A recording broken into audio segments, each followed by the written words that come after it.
నమస్కారం. Chandu RK news కి స్వాగతం. హెడ్లైన్ చూద్దాం. తొలి 5 సంతకాలపై సీఎం చంద్రబాబు ఆసక్తికర వ్యాఖ్యలు. సచివాలయంలోని తన ఛాంబర్లో బాధ్యతలు స్వీకరించిన సీఎం చంద్రబాబు.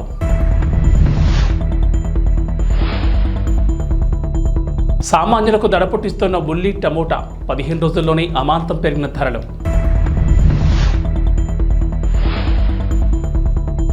తెలంగాణకు వాతావరణ హెచ్చరిక, పలు జిల్లాల్లో వర్షాలు.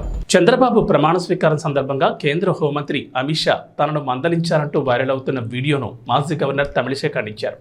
అమిత్ షా హావభావాలను కొందరు తప్పుగా అర్థం చేసుకున్నారన్నారు. ఆయనకు తనకు భవిష్యత్ కార్యాచరణపై సూచనలు మాత్రమే చేశారని తమిళిసై వివరణ ఇచ్చారు. 2024 ఎన్నికల తర్వాత తాను తొలిసారిగా హోంమంత్రి అమిత్ షాను కలిశారన్నారు. ఈ సందర్భంగా ఆయన తనను పిలిచి ఎన్నికల అనంతరం తీసుకోవాల్సిన చర్యలు, ఎన్నికల్లో తాను ఎదుర్కొన్న సవాళ్ల గురించి అడిగారన్నారు. తాను మరింత విపులంగా చెప్పేందుకు ప్రయత్నించారన్నారు. అయితే ఆయన సమయాభావం కారణంగా క్షేత్రస్థాయిలో మరింత విస్తృతంగా పనిచేయాలని మాత్రమే చెప్పారన్నారు. ఈ ఘటన చుట్టూ నెలకొన్న ఊహాగానాలకు ముగింపు పలికేందుకే ఈ వివరణని ఆమె ఎక్స్లో ఓ పోస్ట్ పెట్టారు. ఇటలీ పార్లమెంట్లో షాకింగ్ ఘటన చోటు చేసుకుంది. ఓ బిల్లు విషయంలో అధికార ప్రతిపక్ష పార్టీ ఎంపీలు ఒకరిపై మరొకరు ముష్టిఘాతకాలు కురిపించుకున్నారు. స్పీకర్ పోడియం ముందుకు వచ్చిన ఎంపీలు చట్టసభల గౌరవాన్ని మరిచి తన్నుకోవడం సంచలనంగా మారింది. ఇందుకు సంబంధించిన వీడియో ప్రస్తుతం నెట్టింట వైరల్ అవుతోంది. ఇటలీలోని కొన్ని ప్రాంతాలకు ఆర్థికంగా మరింత స్వేచ్ఛ కల్పించేందుకు ఉద్దేశించిన బిల్లును అధికార కూటమి సభలో ప్రవేశపెట్టింది. ప్రజల నుంచి సేకరించిన పన్నుల వినియోగంపై ఆయా ప్రాంతాలకు మరింత స్వేచ్ఛనిచ్చేందుకు ఈ బిల్లును రూపొందించారు. దీన్ని ప్రతిపక్ష సభ్యులు తీవ్రంగా ఖండించారు. ఈ క్రమంలో సెంటర్ లెఫ్ట్ 5 స్టార్ మూవ్మెంట్ ఉద్యమానికి చెందిన ఓ చట్టసభ సభ్యుడు పార్లమెంట్లో ఇటలీ జాతీయ జెండాను ప్రదర్శించే ప్రయత్నం చేశారు. ఈ క్రమంలో ఇరు వర్గాల మధ్య ముష్టిఘాతాలు, తోపులాట జరిగింది. ఈ బిల్లు కారణంగా ఇటలీలో ఉత్తర దక్షిణ విభజన మరింత తీవ్రమవుతుందని, పేదరికంలో మగ్గుతున్న దక్షిణాది ప్రాంతాలు మరింత ఇబ్బందులు పడతాయని బిల్లును వ్యతిరేకిస్తున్న వారు చెబుతున్నారు.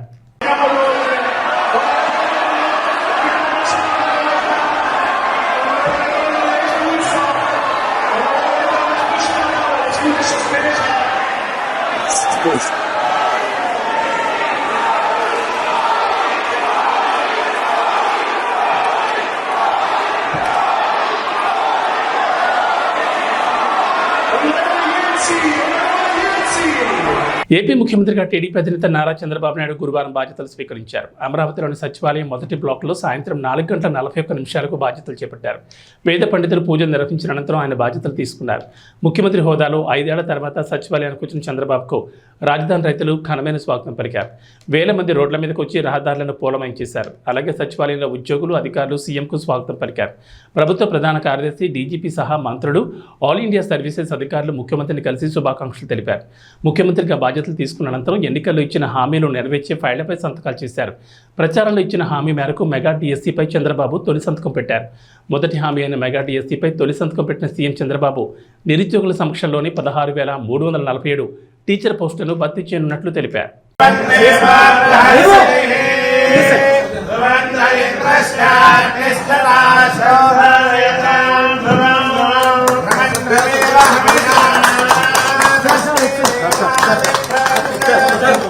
ఈరోజు మీ అందరి కోసం ఎన్నికల్లో కూడా ఉద్యోగాలు లేవని బాగా అన్ని ప్రాంతాల్లో కూడా యువత ముఖ్యంగా పెద్ద ఎత్తున స్పందించారు. నిరాశ నిస్పృహలు వదులున్నారు. ఒక పక్క డిఎస్సీ పిలవలేదు. గవర్నమెంట్ ఉద్యోగాల్లో కూడా పబ్లిక్ సర్వీస్ కమిషన్ కూడా ఏమీ తెలిసే సందర్భాలు లేవు. ఇంకొక పక్క ప్రైవేట్ ఉద్యోగాలు కూడా ఎక్కడ రాలేదు. ఇండస్ట్రీస్ అన్ని రాకుండా దేశంలోనే ఎక్కువగా అంటే 24% నిరుద్యోగం ఉండేది మన రాష్ట్రమే. దాని మీద మీ ఆవేదన మేము అర్థం చేసుకున్నాం. ఎన్నికల్లో ఒక నిర్దిష్టమైన ఆలోచనకు వచ్చాం. నేను అందుకే దీని మీద యువతకు ఉద్యోగాలు కల్పించాలనే ఉద్దేశంతో నేను ఆ రోజు అనౌన్స్ చేశాం. నేను పవన్ కళ్యాణ్ గారు మేము అందరం కలుసుకొని బీజేపీ అందరం కలుసుకొని అందులో మెగా డిఎస్సీ పెడతామని ఫస్ట్ సంతకం డిఎస్సీ పైన పెడతానని చెప్పాను. అందుకే ఈరోజు 16,347 ఉద్యోగాలు డిఎస్సీకి నోటిఫికేషన్ ఇస్తున్నారు. అది ఇప్పుడే ఏపీలో పింఛన్దారులకు ఇది శుభవార్తే. జూలై నుంచి వారు 4,000 పెన్షన్ అందుకోనున్నారు. తెలుగుదేశం పార్టీ ఎన్నికల హామీలో ఒకటైన పింఛన్ల పెంపునకు సంబంధించిన ఫైలుపై నిన్న ముఖ్యమంత్రి నారా చంద్రబాబు నాయుడు 3వ సంతకం చేశారు. ప్రస్తుతం 3,000 పెన్షన్ అందిస్తుండగా ఇకపై 4,000 అందించనున్నారు. ఫైల్పై చంద్రబాబు సంతకం చేయడంతో ప్రభుత్వ ప్రధాన కార్యదర్శి నీరబ్ కుమార్ ప్రసాద్ తాజాగా ఉత్తర్వులు జారీ చేశారు. గతంలో టీడీపీ ప్రభుత్వం ఉన్నప్పుడు ఈ పథకానికి పెట్టిన ఎన్టీఆర్ భరోసా పేరుతో ఈ పథకం ఇప్పుడు కొనసాగనుంది. తాము అధికారంలోకి వస్తే ఏప్రిల్ నుంచి నెలకు 4,000 పింఛన్ ఇస్తామని టీడీపీ హామీ ఇచ్చింది. ఈ నేపథ్యంలో జూలై 1న ఒక్కొక్కరికి 7,000 చొప్పున పెన్షన్ అందిస్తారు. ఏప్రిల్, మే, జూన్లో చెల్లించాల్సిన ఒక్కో ₹1,000తో పాటు జూలై నెల పింఛన్ 4,000 కలిపి మొత్తం 7,000 అందిస్తారు. ఆగస్టు నుంచి మాత్రం 4,000 చొప్పున పంపిణీ చేస్తారు. 4వ నిర్ణయం ఇది పిల్లల కోసరం. ఈరోజు నైపుణ్యం పైన శ్రద్ధ పెట్టాలని, దీనికోసం స్కిల్ డెవలప్మెంట్ కోసం, ట్రైనింగ్ కోసం వాళ్ళకి ఎలాంటి స్కిల్స్ కావాలి అనే దానిపైన ఒక అసెస్మెంట్ చేయడానికి స్కిల్ సెన్సస్ అని ఒక కార్యక్రమానికి శ్రీకారం చుట్టాం. అందులో మీరందరూ చూస్తే ప్రతి ఒక్కరికి మీకు కోరికలు ఉంటాయి కానీ ఆ కోరికలు సాధించుకోవాలంటే దానికి కావాల్సిన నాలెడ్జ్ కానీ మెళకువలు కానీ కావాల్సిన అవసరం ఉంది. ఆ సందర్భంలో చాలా మంది నేను చూశాను, చదువుకుంటారు, మార్కెట్లో వాళ్ళకు కావాల్సిన స్కిల్స్ లేకుండా మీకు ఉద్యోగాలు రావడం లేదు. ఇప్పుడు నాలెడ్జ్ ఎకానమీలో ముందుకు పోతున్నాం. ఇలాంటి నాలెడ్జ్ ఎకానమీలో ముందుకు పోయినప్పుడు మీకు తగిన స్కిల్స్ వస్తే ప్రపంచం మొత్తం మీరు రాణించే పరిస్థితి వస్తుంది. అందుకే మొత్తం రాష్ట్రం అంతా కూడా సెన్సస్ తీసుకుంటున్నాం. మీ ఆలోచనలు, ఇది కొత్త సబ్జెక్టు. ప్రపంచంలో ఇంతవరకు క్యాస్ట్ సెన్సస్ చేశారు, జనాభా గణన చేశారు, కులాల వారిగా సెన్సస్ తీశారు. ఎస్సీలు ఎంతమంది ఉన్నారు, బీసీలు ఎంతమంది ఉన్నారు, ఇలాంటి సెన్సస్ తీస్తున్నారు. కానీ మొట్టమొదటిసారిగా దేశంలోనే కాకుండా ప్రపంచంలోనే స్కిల్ సెన్సస్, నైపుణ్యం, ఎవరెవరికి ఏ నైపుణ్యం ఉంది, ప్రపంచంలో భారతదేశంలో ఎలాంటి ఉద్యోగ అవకాశాలు ఉన్నాయి, ఆ ఉద్యోగ అవకాశాలకు తగిన స్కిల్స్ మీకున్నాయా లేదా, ఇది అసెస్ చేస్తున్నాం. స్కిల్ సెన్సస్ చేసి ప్రపంచంలో ఉండే అవకాశాలని, భారతదేశంలో ఉండే అవకాశాలని, మన రాష్ట్రంలో ఎలాంటి అవకాశాలు సృష్టించగలుగుతాం అన్ని ఆలోచించుకుని పెట్టుబడులు వస్తాయి. ఆ పెట్టుబడులు వచ్చినప్పుడు వేరే రాష్ట్రాల నుంచి ఉద్యోగస్తులు రాకుండా ఇక్కడే కావలసిన మానవ వనరులు అభివృద్ది చేయాలి. అలాంటి వనరులు అభివృద్ది చేస్తూ మీకు కావలసిన స్కిల్స్ అన్ని కూడా నైపుణ్యాన్ని నేర్పించడానికి ఈ సెన్సస్ చేస్తున్నాం. దీనివల్ల రాబోయే రోజుల్లో మన దగ్గర చదువుకున్న పిల్లలు ప్రపంచం మొత్తం ఉద్యోగాలు రావడం, మన రాష్ట్రంలో ఉండే పెద్దవాళ్లకు కూడా ఈ స్కిల్స్ కొద్దిగా నేర్పిస్తే ఇప్పుడు సంపాదించే డబ్బుల కంటే 3 రెట్లు 4 రెట్లు ఎక్కువ సంపాదిస్తాం. అది కూడా నేను ఆలోచిస్తున్నా, అది చేస్తామని తెలియజేసుకుంటూ ఇది నాకు మనసులో ఉండే సబ్జెక్ట్. ఇది నా మనసుకు దగ్గరైన సబ్జెక్టు. పిల్లల భవిష్యత్తుకు, రాష్ట్ర భవిష్యత్తుకు సంబంధించిన విషయం. ఓ కేసులో నిందితుడికి ఫేవర్ చేస్తానని 15 లక్షలు డిమాండ్ చేసిన ఓ ఇన్స్పెక్టర్ 3 లక్షల రూపాయల లంచం తీసుకున్న సమయంలో అటుగా వస్తున్న వారు ఏసీబీ అధికారులేనని గుర్తించాడు. ఆ డబ్బు అక్కడ వదిలేసి రోడ్డుపై పరుగులు పెట్టాడు. ఏసీబీ అధికారులు చేసి పట్టుకుని కలెక్టాల వెనక్కి పంపించారు. హైదరాబాద్లో జరిగిన ఈ ఘటన దొంగ పోలీసు ఆటను తలపించింది. తన వ్యాపార విస్తరణకు సలహాలు ఇస్తానని చెప్పి లక్షలాది రూపాయలు తీసుకుని మోసం చేశాడంటూ బోయిన్పల్లికి చెందిన కన్సల్టెంట్ మణిరంగస్వామి అయ్యర్పై అల్వాల్కు చెందిన ఫార్మా వ్యాపారి సివిఎస్ సత్యప్రసాద్ సిసిఎస్లో ఫిర్యాదు చేశాడు. ఈ కేసును EOW team 7 inspector Chamakura Sudhakar దర్యాప్తు చేస్తున్నారు. సీఐని కలిసిన నిందితుడు మణిరంగస్వామి కేసును మాఫీ చేయాలంటూ బేరసారాలు మొదలుపెట్టాడు. ఇద్దరి మధ్య 15 లక్షలకు బేరం కుదిరింది. అందులో భాగంగా గతంలో 5 లక్షల అడ్వాన్స్ ఇచ్చాడు. తమ పిల్లలను ప్రైవేట్ స్కూళ్లకు పంపడానికి తల్లిదండ్రులు మొగ్గు చూపుతున్నారు. ఉచితంగా ప్రభుత్వ పాఠశాలలో నాణ్యమైన విద్యను అందిస్తున్నా డబ్బులు ఖర్చు చేసి మరీ ప్రైవేట్ బడుల్లో చేర్పిస్తున్నారు. కొంచెం పేరున్న స్కూళ్లకైతే అడ్మిషన్ల కోసం విపరీతమైన పోటీ ఉంటుంది. విద్యార్థులు లేక సర్కారీ బడులు మూతపడుతున్నాయని రోజు వార్తల్లోనూ చూస్తూనే ఉన్నాం. కానీ ఓ ప్రభుత్వ పాఠశాలలో ప్రవేశాల కోసం తల్లిదండ్రులు గేట్ల వద్ద పడిగాపులు కాస్తున్నారు. దయచేసి మా పిల్లల్ని మీ బడిలో చేర్చుకోండి అని అక్కడ ఉపాధ్యాయులను బతిమలాడుకుంటున్నారు. ఆ పాఠశాలలో నో అడ్మిషన్ బోర్డు పెట్టారంటే డిమాండ్ ఎంతలా ఉందో అర్థం చేసుకోవచ్చు. ఈ ఏడాదే కాదు, గత 9 ఏళ్ల నుంచి ఇదే జరుగుతోంది. అదే సిద్దిపేటలోని ఇందిరానగర్ జిల్లా పరిషత్ ఉన్నత పాఠశాల. కర్నూలు జిల్లా పెద్దకడపూరు మండల పరిధిలో కంబాలదిని గ్రామంలో స్కూల్ గ్రౌండ్లో వాటర్ ట్యాంక్ ఉండేది. ఎప్పుడైనా ప్రమాదం జరగవచ్చని దాన్ని తీసేయాలని తెలప సగం పనులు మాత్రమే చేసి వదిలేశారు. ఎంపీయూపీ స్కూల్ వంటగది కిటికీలని, క్వాలిటీ లేని రేకులు, శీలం పట్టిన స్టీల్ రాడ్లు, దారుణమైన మరమ్మతులు చేసి చేతులు దులుపుకున్నారు. లక్షకు పైగా రూపాయలు వంటగది మరమ్మతు పనులకు వస్తే 4 రేకులు, స్టీల్ రాడ్లు తప్ప మరమ్మతులు ఇంకేమీ జరగలేదు. వెంటనే సంబంధిత అధికారులు వంటగది మరమ్మతులు చేపించారని, లేకపోతే గ్రామ ప్రజలందరూ కూడా కర్నూలు కలెక్టర్ ఆఫీస్కి వెళ్తామని హెచ్చరించారు. వంటగది మొత్తం చీలికైన గోడగా మారింది.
అన్నమయ్య జిల్లా తంబళ్లపల్లి ఫీల్డ్ అసిస్టెంట్పై సర్పంచ్ పైశాచిక దాడి చేసి హత్యాయత్నానికి పాల్పడిన ఘటన శుక్రవారం ఉదయం పెద్దమండే మండలంలో కలకలం రేపుతోంది. బాధితుని కుటుంబీకులు పోలీసులకు ఇచ్చిన ఫిర్యాదు మేరకు వివరాలు ఇలా ఉన్నాయి. మండలంలోని ముసలికుంట దిగువపల్లి గ్రామం వడ్డివంక తాండాకు చెందిన రవినాయక్పై దిగువపల్లి గ్రామ సర్పంచ్ యుగంధర్ రెడ్డి మరికొందరు గురువారం అర్ధరాత్రి పైశాచికంగా దాడి చేసి హత్యాయత్నానికి పాల్పడ్డారని బాధితులు పెద్దమండ్యం పోలీసులకు ఫిర్యాదు చేసినట్లు తెలిపారు. దాడిలో గాయపడ్డ బాధితుడు ప్రాణాపాయ పరిస్థితిలో ఉండగా వెంటనే కుటుంబీకులు అతన్ని మదనపల్లి జిల్లా ఆసుపత్రికి తరలించారు. వాళ్ళు సర్పంచ్నా ఈ పిల్లలతోనే వాళ్ళు గెలిచినారు. వీళ్ళకు వాళ్ళకు గెలిచిన తర్వాత వాళ్ళు ఇంతకుముందు జగన్ కల్లో ఉన్నాడు, ఇప్పుడు ఆ పార్టీ వదిలేసి టీడీపీ కల్లో ఉన్నారు. ఇప్పుడు గెలిచిన తర్వాత వీళ్ళిద్దరు కొట్లాడుకొని అలిగి ఉండిన తర్వాత గ్యాలరీ ఇంట్లో ఎంత 10 గ్యాలరీ పోయి గ్యాలరీలో ఉన్నప్పుడు మేము ఫోన్ చేస్తే వాన పిలుస్తుంది, మేము రాగానే వాన మించినాక వస్తానంటే అప్పుడు మేము వాళ్ళే వచ్చే దారిలో ఫోన్ చేసి పిల్లలకి వాళ్ళింటికి తొడుకొని మందు తాగి వీరేంద్ర, దయారెడ్డి, రమణారెడ్డి, వాళ్ళమ్మ జయమ్మ, వాళ్ళ 4 పట్టుకొని వాళ్ళ ఇంటికాడ జరిగింది విషయం. ఇంటికాడ పోయి తాకి చేసి తాగడి కొట్టి నడి దావలో వాన బండ్లతో వచ్చి మా బండ్లో వచ్చే దావలో పడేసేసి నేను బిగాలు జోబులు వేసేసి వచ్చి వెళ్ళిపోయినారు. వాళ్ళు పడేసి వెళ్ళిపోయినట్టు చేసి వీళ్ళకి దారిలో ఎవరో చూసి ఫోన్ చేసేసరికి మా తాండాలు 2-3 ఆటోలు వచ్చినాయి. వస్తే వెళ్ళి పడుకొని ఉన్నాడు. నీళ్ళు పోసే వాళ్ళే దిక్కు దారి ఎవరు లేదు. మా ఊరు వాళ్ళు 2-3 ఆటోలు వచ్చి మేము చూసి అంబులెన్స్కి వాళ్ళే ఎవరో ఫోన్ చేసినప్పుడు అంబులెన్స్ వేసుకొని తమ్మలపల్లి వస్తే తనకంత గాయాలు ఉన్నాయి. మేము మా వాళ్ళ కాదు, మేము చూడము, మనపల్లికి తీసుకోకుండా వాళ్ళే ఫోన్ చేసి అంబులెన్స్కి మాత్రం కొంటున్నారు. కోరుట్ల ఆర్టీసీ బస్టాండ్లో సెక్యూరిటీ గార్డ్పై కత్తితో దాడి చేశారు. సాగర్ సెక్యూరిటీ గార్డుగా విధులు నిర్వహిస్తున్నాడు. తాపీ మేస్త్రిగా పనిచేస్తున్న ఛత్తీస్గఢ్కు చెందిన లోకేష్ అతని భార్య నుండి బస్టాండ్లో ఉన్నారు. లోకేష్ మద్యం తాగి బస్టాండ్లో గోల చేస్తుండడంతో సాగర్ మందలించాడు. దీంతో లోకేష్ అతనిపై కత్తితో దాడి చేశాడు. వెంటనే అప్రమత్తమైన గార్డ్ అతని కత్తిని తీసుకుని అడ్డుకున్నాడు. అతన్ని పోలీసులకు అప్పగించారు.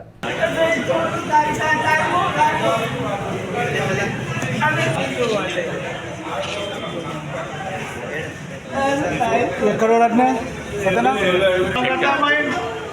क्या काम करते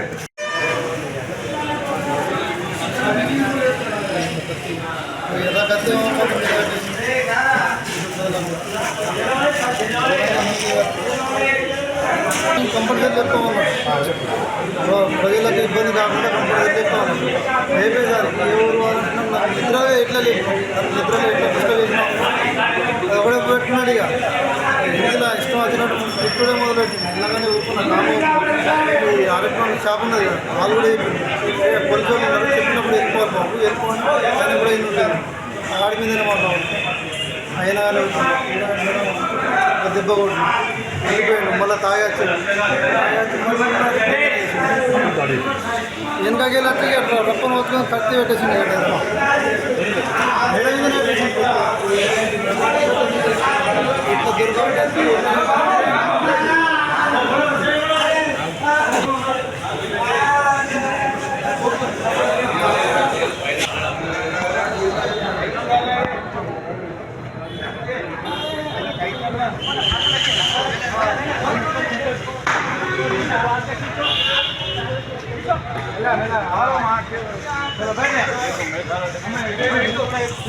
ప్రకాశం జిల్లా కొత్తపట్నంలో అధికారులందరూ సమష్టి కృషితో జిల్లాలో ఎన్నికల ప్రక్రియ విజయవంతంగా ముగిసిందని కలెక్టర్ ఏఎస్ దినేష్ కుమార్ అన్నారు. సార్వత్రిక ఎన్నికల విధుల్లో పాల్గొన్న అధికారులు, వివిధ శాఖలకు చెందిన నోడల్ ఆఫీసర్లు, ఈఆర్ఓలు, ఇతర శాఖల జిల్లా అధికారులు, సిబ్బందికి స్థానిక నల్లూరి గార్డెన్స్ రిసార్ట్స్ లో కలెక్టర్ ఆత్మీయ సమావేశం ఏర్పాటు చేశారు.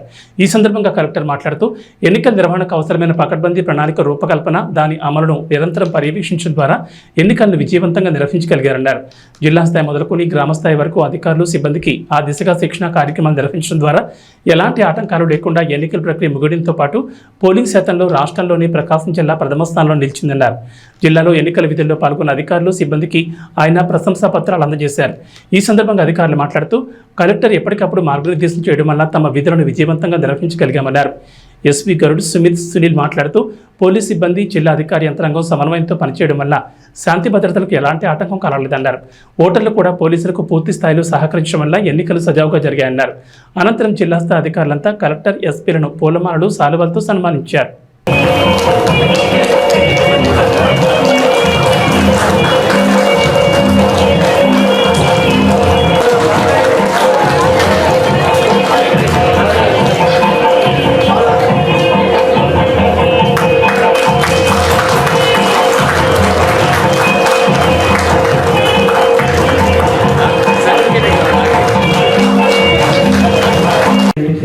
కంప్లీట్ చేసుకుని 97 తహసీల్దార్ అయ్యేటప్పుడు నేను ఎట్లా కూర్చుంటే సీనియర్ తహసీల్దార్స్ ఉండేవారు. ఏదైనా కలెక్టరేట్ నుంచి సూపరింటెండెంట్ గారు ఎవరో చెప్పారు, well experience with the issues, facts, rules, ఇంకా ఏమైనా ఉన్నా మేము చూసుకుంటాము అని చెప్పి అడిగాలని చెప్పి టార్గెట్ చెప్పేసి వెళ్ళిపోయేవారు. కానీ ఇప్పుడు ఏంటంటే ఓవర్ పీరియడ్ ఆఫ్ టైం ఈ ఎలక్షన్స్ చూస్తే నా సర్వీస్లో ప్రతిదీ స్కూల్ ఫీడింగ్ అయిపోయి ప్రతిదీ ఒక వర్క్షాప్ అనుకున్నా లేకపోతే దొరకచ్చు. కానీ అన్నిసార్లు ఈ సపోర్ట్ అనేది దొరకదండి. ఇది దయచేసి మనం దృష్టిలో పెట్టుకోవచ్చు. ముఖ్యంగా భవిష్యత్తున్న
ఏదైనా ఒక ప్రాబ్లం ఉండి రీపోలింగ్ అవుతే then the entire exercise gone wasted.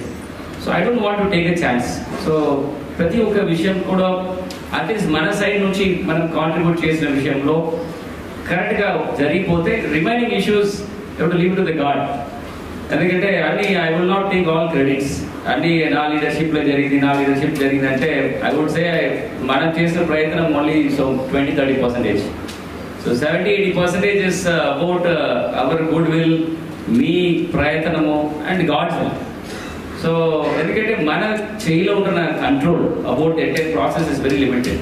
Because we are not dealing with robots, they are not programmed to vote. ఈ టైంకి వచ్చేసి ఇట్లా ఓటేసి మీరు వెళ్ళిపోతారని కాదు. So we are dealing with public who are different personality, different levels of literacy, different levels of political awareness, different levels of aggressiveness, sensitivities. ఇట్లా రకరకాల కారణాలు ఉన్నాయి. ఆ పెర్ముటేషన్ కాంబినేషన్స్కి మళ్ళీ వెళ్ళి వాళ్ళని మనం సరి చేయాలంటే అది మన వల్ల కాదు. పోలీస్ ముందు ఉన్న ఛాలెంజెస్ ఏంటి, దానికి ఎట్లా మేము ఓవర్కమ్ చేయగలిగాం. ఫర్ ఎగ్జాంపుల్, ఇప్పుడే జేసీ గారు చెప్పారు, మీ దగ్గర ఉన్న అన్ని ప్రొసీడింగ్లు మీరు పెన్ డ్రైవ్లు పెట్టి మేము అంతా కంపైన్ చేసి నెక్స్ట్ ఎలక్షన్కి వాడతారు. సరే, ఎప్పుడు వచ్చాను డిస్ట్రిక్ట్లో ఛార్జ్ తీసుకున్నాను, నెక్స్ట్ డే అడిగాను ఎస్పీ ఏం అడుగుతారు నెక్స్ట్ డే, బందోబస్తుకి. ఇది ఒకటే పని, బందోబస్తుకి పాత బందోబస్తు స్కీమ్ ఉంటుంది 2019. ఇప్పుడు దాని ప్రకారంగా సేమ్ ఇటు చేసి లేటెస్ట్ ఏం జరిగింది అది తయారు చేస్తాం. ఆన్సర్ ఏంటి, పాత రికార్డు ఏం లేవు సార్, బందోబస్తు స్కీమ్ లేదు, ఏం లేదు. ఇప్పుడు అంత కొత్తగా తయారు చేయాలి. అదే ఆన్సర్, ఇది జరిగింది నిజం, ఇక్కడ ఉన్న అందరూ చెప్పగలుగుతారు. ఇప్పుడు చూడండి, కొత్తగా వచ్చాను, పాత రికార్డులు ఏం లేవు, అంతా మాయమైపోయింది చెప్తున్నాను. సో మళ్ళీ ఫ్రెష్గా ఏ ప్యాటర్న్లో చేయాలి, ఎట్లా చేయాలి అంత వర్కౌట్ చేశాను. నెంబర్ 1. సో జేసీ చెప్పింది చాలా ఇంపార్టెంట్. సో ఇది పోలీస్ డిపార్ట్మెంట్లో కూడా మేము ఇదే ఫాలో చేస్తున్నాం. నెక్స్ట్ పాయింట్, ఇంకా ఒకరు చెప్పారు ఇప్పటివరకు, పల్నాడులో బార్డర్ ఉంది, వాయిపాలెంలో ఉన్న ఎస్పెషల్గా పుల్లల చెరువు మండలం, అదే అంటే డైరెక్ట్ మాచర్ల వార్డు. సో ఇప్పుడు మనందరికీ తెలుసు పల్నాడులో ఏమేమి జరిగాయి, ఎస్పెషల్లీ వేసవిలో అదుపులో ఉన్న కూరగాయల ధరలు వర్షాకాలం మొదలవగానే రాకెట్ వేగంతో దూసుకెళ్తున్నాయి. కేవలం 15 రోజుల వ్యవధిలోనే ఉల్లి, టమాటా సహా అన్ని కూరగాయల ధరలు 60% వరకు అధికంగా పెరిగాయి. మే 3వ వారంలో కిలో 20 పలికిన ఉల్లి ప్రస్తుతం 40కి చేరింది. ఇక టొమాటో ధరలు కూడా రెండింతలు పెరిగాయి. ప్రస్తుతం కిలో టొమాటో 50కి పైనే మాట పలుకుతోంది. వంకాయలు, బీన్స్, క్యారెట్, బీట్రూట్, క్యాప్సికమ్, సొరకాయ, కాకరకాయ తదితరులతో పాటు పచ్చిమిర్చి, పుదీనా, కొత్తిమీర, ఇతర ఆకుకూరల ధరలు రెట్టింపయ్యాయి. T20 ప్రపంచ కప్ 2024లో భాగంగా తొలి 2 మ్యాచ్ల్లో విజయం సాధించలేకపోయిన డిపెండింగ్ ఛాంపియన్ ఇంగ్లాండ్ 3వ మ్యాచ్లో పంజాబ్ విసిరింది. పత్తికోన ఒమన్ను చిత్తుచిత్తుగా ఓడించింది. ఒమన్పై 3.1 ఓవర్లలోనే ఇంగ్లాండ్ విజయం సాధించడంతో ఈ మ్యాచ్ గూగుల్లో టాప్ ట్రెండ్గా నిలిచింది.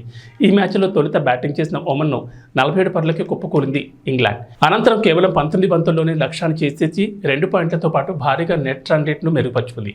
ఈ విజయంతో పాయింట్ల పట్టికలో 5వ స్థానం నుంచి 3వ ప్లేస్కి ఎగబాకింది. అంతేకాకుండా ఈ మ్యాచ్ ముందు వరకు సన్నగిలిన సూపర్ హిట్ అవకాశాలను ఇంగ్లాండ్ జట్టు గణనీయంగా మెరుగుపరుచుకుంది.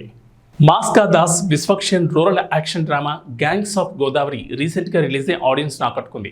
అయితే భారీగా ఆశలు పెట్టుకున్న మూవీ టీంకి రిజల్ట్ అంతగా కిక్కివ్వలేదు. కృష్ణ చైతన్య దర్శకత్వం వహించిన ఈ చిత్రంలో నేహా శెట్టి హీరోయిన్గా నటించింది. అంజలి కీలక పాత్రలో కనిపించింది. తాజాగా ఈ సినిమా ఓటీటీలోకి వచ్చేసింది. ఈ చిత్రం ఇప్పుడు నెట్ఫ్లిక్స్లో ప్రసారమవుతోంది. ఒరిజినల్ వెర్షన్ అయిన తెలుగుతో పాటు తమిళం, కన్నడ, మలయాళంలో ఈ సినిమా అందుబాటులోకి వచ్చింది. థియేటర్ సంగతి పక్కన పెడితే ఓటీటీలో ఏ మేరకు ఆకట్టుకుంటుందో చూడాలి. మరి ఈ చిత్రంలో నాజర్, సాయి కుమార్, హైపరాది, గోపరాజు రమణ వంటి నటులు కీలక పాత్రలో కనిపించారు. యువన్ శంకర్ రాజా సంగీతం అందించిన ఈ ప్రాజెక్టును ఫార్చ్యూన్ 4 సినిమాస్తో కలిసి సితారా ఎంటర్టైన్మెంట్స్ నిర్మించింది. ఇక ఇందులో ఆయేషా ఖాన్ ఐటెం సాంగ్ మాత్రం మంచి ఊపునిచ్చింది. ఇక వాతావరణ విషయానికి వస్తే తెలంగాణలో వర్షాలు కొనసాగుతున్నాయి. రాష్ట్రంలోకి నైరుతి ఋతుపవనాలు ఈ నెల 3న ప్రవేశించగా 20 రోజుల్లోనే అన్ని జిల్లాలకు విస్తరించాయి. అలాగే ద్రోణి ప్రభావంతో రాష్ట్రమంతటా వర్షాలు పడుతున్నాయి. ఇవాళ కూడా రాష్ట్రంలో మోస్తరు వర్షాలు కురిసే అవకాశం ఉందని వాతావరణ శాఖ తెలిపింది. అక్కడక్కడ పిడుగులు కూడా పడతాయని తెలిపారు. అయితే రాష్ట్రంలో ఈ నెల 18 నుంచి 3 రోజుల పాటు ఉరుములు, మెరుపులతో కూడిన తేలికపాటి నుంచి ఓ మోస్తరు వానలు పడతాయని అంచనా వేస్తున్నారు. కొన్ని జిల్లాల్లో భారీ వర్షాలు నమోదయ్యే అవకాశం ఉంది అంటున్నారు. జూన్లో సాధారణ వర్షపాతమే ఉంటుందని వాతావరణ శాఖ అధికారులు తెలిపారు. ఏబీ బులెటిన్ విశేషాలు. నమస్కారం.